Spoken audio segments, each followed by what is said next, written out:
Hi hello നമസ്കാരം, welcome back everybody. This is Sreenath Nandipulam. ചലച്ചിത്ര വാർത്തകൾ എന്ന് പറഞ്ഞ് പുതിയൊരു സെഗ്മെന്റ് തുടങ്ങാണ്. സിനിമാ രംഗത്തെ പ്രധാനപ്പെട്ട വാർത്തകൾ, വിശേഷങ്ങളൊക്കെ നിങ്ങളായിട്ട് പങ്കുവയ്ക്കണം തോന്നി അങ്ങനെ തുടങ്ങിയ സെഗ്മെന്റ് ആണ് ഇത്. നമ്മുടെ കോൾമി ഷസാമണ്ണന്റെ ചായ് വിത്ത് ട്രെക്ക് എന്ന സെഗ്മെന്റ് ആയിട്ട് എന്തെങ്കിലും സാമ്യം തോന്നിയാൽ അത് വെറുതെ. ഇതെന്റെ സെഗ്മെന്റ്, അതങ്ങനെ സെഗ്മെന്റ്, അങ്ങനെ നിങ്ങൾ എല്ലാവരോടും പറയാവൂ. ഓക്കെ,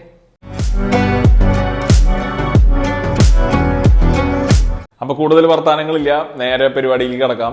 ജീത്തു ജോസഫ് ത്രില്ലർ സിനിമകളൊക്കെ ഒന്ന് മാറ്റിപ്പിടിച്ച് വീണ്ടും കോമഡിയിലേക്ക് തിരിച്ചു വന്നേക്കാണ് മൈ ബോസിന് ശേഷം. ഈ കാലത്ത് കോമഡി സിനിമകൾ ചെയ്ത് ബോക്സ് ഓഫീസിൽ സക്സസ് ഉണ്ടാക്കാൻ മലയാള സിനിമയിൽ പറ്റിയ ഏറ്റവും മികച്ച നടൻ ആരാന്ന് ചോദിച്ചു കഴിഞ്ഞാൽ അതിന് ഒരേ ഉത്തരവേ ഉള്ളൂ, അത് ബേസിൽ ജോസഫാണ്.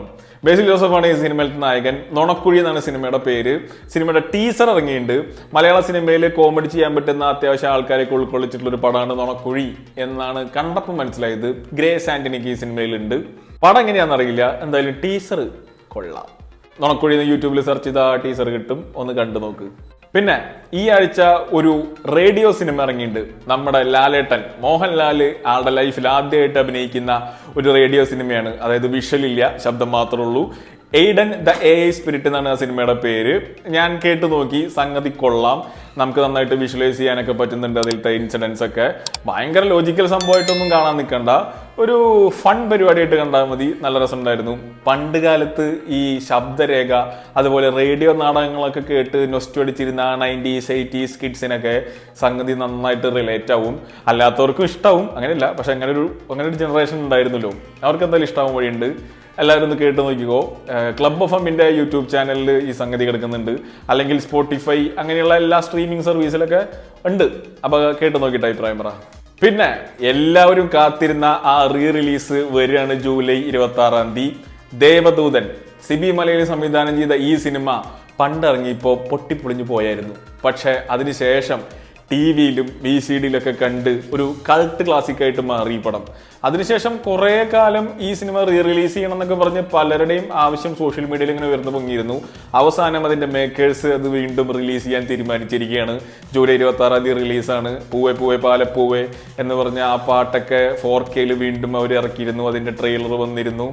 അങ്ങനെ പടം വരികയാണ്.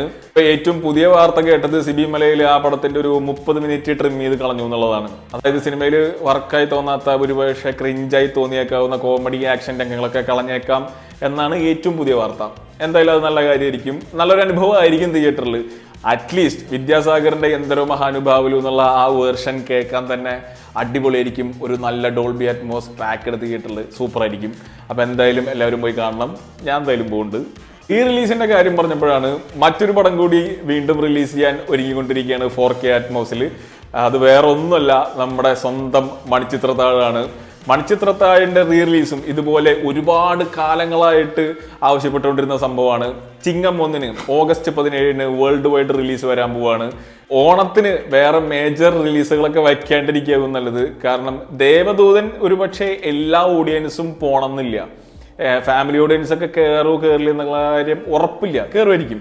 മണിച്ചിത്രത്താഴ് അങ്ങനെയല്ല, ഒരുപാട് തലമുറകൾ തിയേറ്ററിൽ പോയി കാണാൻ സാധ്യതയുള്ള സിനിമയാണ്.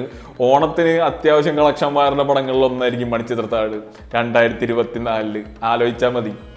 മനോരഥങ്ങൾ എന്ന് പറഞ്ഞൊരു ആന്തോളജി സിനിമ വരുന്നുണ്ട്. MT വാസുദേവൻ നായരുടെ കഥകളെ ബേസ് ചെയ്തിട്ടാണ് ഈ സിനിമ. 9 കഥകൾ, 8 ഡയറക്ടർമാരാണ് ചെയ്യണേ. പ്രിയദർശൻ 2 സിനിമ ചെയ്യുന്നുണ്ടെന്നാണ് അറിഞ്ഞത്. ഒരു ബ്ലാക്ക് ആൻഡ് വൈറ്റ് പടം ഉണ്ട് മോഹൻലാലിനെ നായകനാക്കിയിട്ട്. പിന്നെ വേറൊരു സിനിമ കൂടി ഉണ്ട്.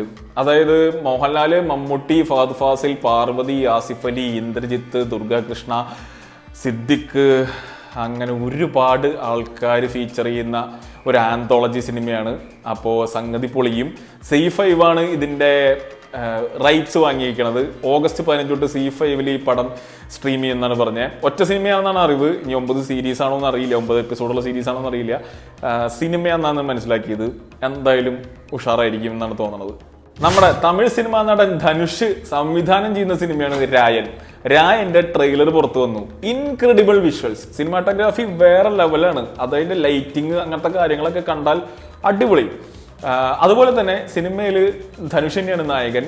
SJ സൂര്യയാണ് വില്ലൻ എന്നാണ് ട്രെയിലർ കണ്ടപ്പോൾ മനസ്സിലായത്. ട്രെയിലർ ഒന്ന് കണ്ടു നോക്കണം, എന്തായാലും ഈ പടം തിയേറ്ററിൽ പോയി കാണും എന്ന് നമ്മളെ കൊണ്ട് തോന്നിപ്പിക്കുന്ന ഒരു ലെവൽ ഓഫ് ട്രെയിലറാണ്. ഇതിന്റെ ആക്ഷൻ സീക്വൻസുകളൊക്കെ കണ്ടപ്പോൾ അത്യാവശ്യം കൊള്ളാൻ തോന്നി. പക്ഷെ എനിക്ക് ഏറ്റവും ഇഷ്ടപ്പെട്ട കാര്യം ഇതിന്റെ സ്കോറാണ്. A.R. റഹ്മാനാണ്. ആ ട്രെയിലറിന്റെ ബാക്ക്ഗ്രൗണ്ടിൽ കൂടെ ആ സ്കോർ ഇങ്ങനെ കേട്ട് പോവാൻ തന്നെ നല്ല നല്ല മൂഡായിരുന്നു. ഒന്ന് ചെക്കൗട്ട് ചെയ്ത് നോക്ക്. രായൻ, അതും ജൂലൈ 26-ാം തീയതി ഇറങ്ങണത്. ബോളിവുഡിൽ നിന്നുള്ള വാർത്ത, സ്ത്രീ എന്ന് പറഞ്ഞ സിനിമ അതിന്റെ 2ാം ഭാഗം വരുന്നുണ്ട്, സ്ത്രീ 2. ബോളിവുഡ് ഒരു ഹൊറർ യൂണിവേഴ്സ് സെറ്റപ്പ് ചെയ്തിട്ടുണ്ട്. ഹൊറർ കോമഡിയാണ്. ഭേഡിയ, സ്ത്രീ, മൂഞ്ചിയ എന്ന് പറഞ്ഞ 3 സിനിമകളും ഈ യൂണിവേഴ്സിൽ പെടുന്നതാണ്. അങ്ങനെ 3 സിനിമകൾ ഇറങ്ങിയിട്ടുണ്ട്. സ്ത്രീയാണ് ആദ്യം ഇറങ്ങിയത്. ഈ യൂണിവേഴ്സ് കാര്യങ്ങൾ മാറ്റി നിർത്തിയാലും സ്ത്രീ എന്ന് പറഞ്ഞ സിനിമ അതിന്റെ കൺസെപ്റ്റ് കൊണ്ടും മേക്കിംഗ് കൊണ്ടും ആക്ടിങ് കൊണ്ടും ഗംഭീര പടമാണ്. എനിക്ക് ഭയങ്കരമായിട്ട് വർക്കായിട്ടുള്ളൊരു പടമാണ് സ്ത്രീ. ഇതുവരെ നിങ്ങൾ കണ്ടിട്ടില്ലെങ്കിൽ അതൊന്ന് കണ്ടു നോക്കണം. നെറ്റ്ഫ്ലിക്സിൽ ഉണ്ടെന്നാണ് എൻ്റെ അറിവ്. നെറ്റ്ഫ്ലിക്സ് ആണോ ഹോട്ട്സ്റ്റാർ ആണോ അത് ചെക്ക് ചെയ്യണം. ഉണ്ടെന്നാണ് എൻ്റെ അറിവ്. ഗംഭീര പടമാണ്. രാജ്കുമാർ റാവു, ശ്രദ്ധ കപൂറൊക്കെയാണ് ഇതിലത്തെ പ്രധാന കഥാപാത്രങ്ങളെ അവതരിപ്പിച്ചേക്കണ. നൈസ് പടം. അതിൻ്റെ സീക്വൽ ഇപ്പോൾ ഓഗസ്റ്റ് 15-ന് റിലീസാവുകയാണ്. അതിൻ്റെ ട്രെയിലർ വന്നു. ട്രെയിലർ കണ്ടപ്പോൾ ഫസ്റ്റ് പടത്തിൽ അതേപോലെ തന്നെ കോമഡി എലമെന്റ്സ്, ഹൊറർ എലമെന്റ്സ് ഒക്കെ നല്ല രീതിയിൽ ബ്ലെൻഡ് ചെയ്തിട്ടുള്ളൊരു പടമാണെന്നാണ് മനസ്സിലായത്. Trailer looks fun. എന്തായാലും സിനിമ എന്തായാലും ഞാൻ കാണും. കാരണം ഫസ്റ്റ് പാർട്ട് എനിക്ക് ഭയങ്കരമായിട്ട് വർക്കായി പടാം. പിന്നെ ഭേഡിയ, മൂഞ്ചിയ എന്ന് പറഞ്ഞ 2 സിനിമ കൂടി ഈ ഹൊറർ യൂണിവേഴ്സിലുണ്ട്. സോ നിങ്ങൾക്ക് താല്പര്യം ഉണ്ടെങ്കിൽ അതും കൂടി ചെക്കൗട്ട് ചെയ്യാം. 2 നൈസ് പടങ്ങളാണ്. അപ്പോൾ എല്ലാം കൂടി ചിലപ്പോൾ ഇതിൻ്റെ ക്രോസ് ഓവറുകളൊക്കെ ചിലപ്പോൾ ഈ സിനിമയിൽ വന്നേക്കാം. ഇല്ലെങ്കിൽ പോലും എൻജോയ് ചെയ്യാൻ പറ്റുന്ന ഒരു സിനിമയായിരിക്കും സ്ത്രീ 2. എന്തായാലും ഒന്ന് കണ്ടു നോക്ക്. ഫസ്റ്റ് സ്ത്രീ കണ്ടു നോക്കുക. ഇതിൻ്റെ ട്രെയിലർ ഒന്ന് കണ്ടു നോക്കുക. ഇൻട്രസ്റ്റിംഗ് ആണെങ്കിൽ സ്ത്രീ 2-ന് തലവെച്ചോ. അമർ കൗശിക് എന്ന് പറഞ്ഞാൽ അതേ ഡയറക്ടർ തന്നെയാണ് ഈ പടം സംവിധാനം ചെയ്യുന്നത്. എന്തായാലും ഒരു ഡിസപ്പോയിന്റിങ് എക്സ്പീരിയൻസ് ആവുമെന്ന് എനിക്ക് തോന്നുന്നില്ല ട്രെയിലർ കണ്ടിട്ട്. I am all for it. Shahrukh Khan ഈ അടുത്ത കാലത്ത് ഈ ഒരു സിനിമ ഇറങ്ങാൻ പോണില്ല. ഇറങ്ങാൻ പോണ പടം കിങ് എന്ന് പറഞ്ഞ പടം. അതിന്റെ ഷൂട്ടിംഗ് ഒന്നും തുടങ്ങിയിട്ടില്ല. അതിൽ സംസാരിച്ച് വെച്ചേക്കുന്നത് ഇപ്പോൾ സുജോയ് ഘോഷ് എന്ന് പറഞ്ഞ ഒരു കിടിലൻ ഡയറക്ടർ ഉണ്ട് ബോളിവുഡിൽ. നല്ല സിനിമകൾ ഇറക്കുന്ന ഒരാളാണ്. മൂപ്പരാണ് ഈ സിനിമ ചെയ്യാൻ പോണേ. കിങ് എന്നാണ് പടത്തിന്റെ പേര്. ഒരു അണ്ടർവേൾഡ് ഡോൺ ആയിട്ടാണ് ഷാറുഖ് ഖാൻ എന്നൊക്കെയാണ് കേട്ടത്. മൂപ്പരുടെ മകൾ സുഹാന ഖാനും ഈ സിനിമയിലുണ്ട്. സുഹാന ഖാൻ ആർച്ചീസ് എന്ന് പറഞ്ഞ സിനിമയിൽ കൂടെ സിനിമയിൽ അരങ്ങേറ്റം കുറിച്ചു. ആ പടത്തിൽ ഇങ്ങനെ ഭയങ്കര എക്സൈറ്റിംഗ് റോളൊന്നല്ലായിരുന്നു. ഈ കുറെ നെപ്പോ കിഡ്സിനെ ലോഞ്ച് ചെയ്യാൻ വേണ്ടി ഒരു പടം ഇറക്കി പോലെയാണ് എനിക്കത് തോന്നിയത്. പടം ആക്ച്വലി കുഴപ്പമില്ലാത്തൊരു പടമാണ്. ഒരു ബിഗ് സ്ക്രീൻ ഡെബ്യൂ ഇപ്പോൾ വരാൻ പോകുന്നത് സുഹാന ഖാന്റെ. ഷാറുഖ് ഖാൻ പിന്നെ ആക്ഷൻ ത്രില്ലർ മൂഡിലേക്ക് അങ്ങോട്ട് കടന്നിരിക്കുകയാണ്. 58 വയസ്സായപ്പോഴാണ് മൂപ്പർക്ക് അതിനുള്ള ബോധം തോന്നുന്നുണ്ട്. എന്തായാലും നന്നായി. പറയാൻ വന്ന കാര്യം അതല്ല. ഈ സിനിമയിൽ വില്ലനായിട്ട് വരാൻ പോണത് അഭിഷേക് ബച്ചനാണ്. ഒരു ട്രൂപ്പ് ഓഫ് വില്ലൻസ് ഈ സിനിമയിൽ ഉണ്ടെന്നാണ് കേട്ടത്. പക്ഷെ പ്രധാനപ്പെട്ട വില്ലനായിട്ട് വരുന്നത് അഭിഷേക് ബച്ചനാണ്. അഭിഷേക് ബച്ചൻ റീസെന്റ് ഒരു ബിഗ് ബഡ്ജറ്റ് അല്ലെങ്കിൽ വലിയൊരു സിനിമയുടെ ഭാഗമായിട്ട് കുറച്ച് നാളായി. ഇതുവരെ അങ്ങനെ അധികം ആളെ മൂപ്പരെ കണ്ടിട്ടില്ല. കുറെ പ്രോമിസിങ് റോൾസ് ഒക്കെ ഇങ്ങനെ ചെയ്തു വന്ന് പോയിരുന്നു എന്നല്ലാതെ ഒരു ബിഗ് ബഡ്ജറ്റ് അല്ലെങ്കിൽ വൻ പേരുള്ള ഒരു പടത്തിലേക്ക് മൂപ്പര് അധികം കണ്ടിട്ടില്ല. എന്തായാലും ഷാറൂഖ് ഖാന്റെ ഒപ്പം മൂപ്പര് പല പടത്തിൽ അഭിനയിച്ചിട്ടുണ്ട്. ഇപ്പോൾ കഭി അൽവിദാന ഗഹന അല്ലെങ്കിൽ ഹാപ്പി ന്യൂ ഇയർ പോലുള്ള സിനിമകളിൽ അഭിനയിച്ചിട്ടുണ്ട്. വില്ലൻ ഇവർ തമ്മിൽ എതിരെ നിൽക്കുന്ന ഒരു സെറ്റപ്പ് ആദ്യമായിട്ടാണ്. എക്സൈറ്റിംഗ് ആണ്. അഭിഷേക് ബച്ചൻ അത്ര മോശം ആക്ടറൊന്നുമല്ല, നല്ലൊരു ആക്ടറാണ്. ക്യാരക്ടർ റോൾസ് ഒക്കെ കൊടുത്തു കഴിഞ്ഞ് കഴിഞ്ഞാൽ അപ്പോൾ ഇതെങ്ങനെ വരും എന്നറിയാൻ ഒരു താല്പര്യമുണ്ട്. നവംബറിൽ ഷൂട്ടിംഗ് തുടങ്ങുള്ളൂ. 2025 അവസാനമോ 2026 തുടക്കത്തിലൊക്കെ ഈ സിനിമ ഇറങ്ങുമായിരിക്കും. അങ്ങനത്തെ ഒരു പടമാണ്. എന്തായാലും വെയിറ്റിംഗ് ഉണ്ട്. പക്ഷേ അഭിഷേക് ബച്ചനിലെ വില്ലനാന്നുള്ള വാർത്ത കേട്ടപ്പോൾ പറയാൻ തോന്നി. വലിയൊരു പടം വരുന്നുണ്ട്, ഡെഡ്പൂൾ ആൻഡ് വോൾവറിൻ. വോൾവറിന്റെ സ്റ്റോറിയൊക്കെ ഓൾറെഡി മാർവൽ യൂണിവേഴ്സിൽ അവസാനിച്ചതാണ്. പക്ഷേ അവര് പിന്നെ മൾട്ടിവേഴ്സ് ഒക്കെ കൊണ്ടുവന്നല്ലോ. അപ്പൊ പിന്നെ ആരെ വേണമെങ്കിൽ തിരിച്ചു കൊണ്ടുവരാമല്ലോ. അങ്ങനെയായിരിക്കും മിക്കവാറും വോൾവറിൻ തിരിച്ചു വരാൻ പോണത്. സിനിമയുടെ ട്രെയിലറുകൾ ഇറങ്ങിയിട്ടുണ്ട്. ഞാൻ ഇതുവരെ ഒന്നും കണ്ടിട്ടില്ല. എനിക്ക് കാണാൻ താല്പര്യമില്ല. പടം കാണാനല്ല, ട്രെയിലർ കാണാൻ. എനിക്ക് ഒന്നും അറിയാണ്ട് നേരെ തിയേറ്ററിൽ പോയി കാണണം എന്നുള്ള ആഗ്രഹത്തിൽ വെച്ചുകൊണ്ടിരിക്കുന്ന സിനിമയാണ്. അതുകൊണ്ട് എനിക്ക് ആ പടത്തിന്റെ ട്രെയിലറിൽ എന്തൊക്കെയുണ്ടെന്നുള്ള കാര്യം പോലും എനിക്കറിയില്ല.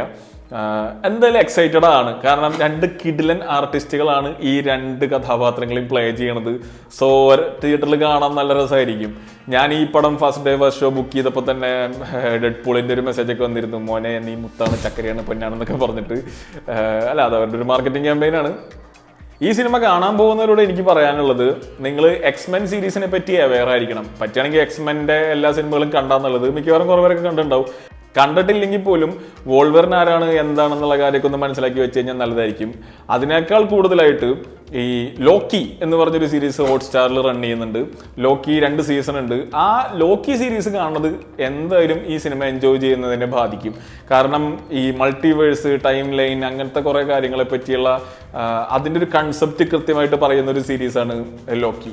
അപ്പോൾ ലോക്കി എന്തായാലും കണ്ടിട്ട് ഡെഡ്പൂൾ ആൻഡ് വോൾവറിന് പോയി കഴിഞ്ഞാൽ അതിൻ്റെ ഗുണം നിങ്ങൾക്ക് എന്തായാലും തീർച്ചയായിട്ടും ഉണ്ടാവും എന്നാണ് പറയുന്നത്. ലോക്കിയിലുള്ള ക്യാരക്ടേഴ്സ് ഡെഡ്പൂൾ സീരീസിൽ അല്ലെങ്കിൽ ഡെഡ്പൂൾ സിനിമയിൽ വരുന്നുണ്ട് എന്നൊക്കെയാണ് ഞാൻ കേട്ടെ. ട്രെയിലർ കാണാത്തതാണ് എനിക്ക് കൃത്യമായിട്ട് അറിയില്ല. എന്തായാലും ലോക്കി കാണാൻ പറ്റുകയാണെങ്കിൽ കണ്ടോളൂ. ഇന്നിപ്പോൾ 20-ാം തീയതിയാണ്, 26-ാം തീയതിയാണ് ഈ സിനിമ വരുന്നത്. സമയമുണ്ട്, പറ്റുകയാണെങ്കിൽ ഒന്ന് കണ്ടു നോക്ക്.